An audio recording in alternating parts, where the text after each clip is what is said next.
Hello guys, Salaar trailer అప్డేట్లో ఏంటంటే December 17కి ఇంచుమించు 6:30 are 7:30కి release చేస్తామని చెప్పేసి అన్నారు. Second trailer the final punch అని చెప్పేసి కమ్యూనిటీ పోస్ట్ పెట్టడం జరిగింది. మళ్ళీ దాని తర్వాత ఇలా మళ్ళీ పోస్ట్పోన్ చేసారు.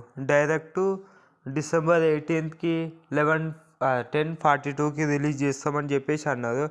ఇక వాళ్ళు పోస్ట్పోన్ చేసేది స్నూజ్ బటన్ నొక్కిదట. మీరే భయపడకండి, మళ్ళా డిసెంబర్ 18 2 o'clockకి మధ్యాహ్నం రిలీజ్ చేస్తామని చెప్పేసి అన్నాడు.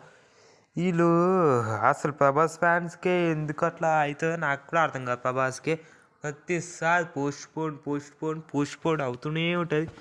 ప్రభాస్ ఫ్యాన్ అయితే ఫుల్ హట్ అవుతున్నారు, ఫీల్ అవుతున్నారు, ఘోరంగా ట్రోల్స్ కూడా చేస్తున్నారు ఓంబే వాళ్ళని. మరిన్ని వీడియోస్ కోసం అప్డేట్ లైక్ చేయండి, సబ్స్క్రైబ్.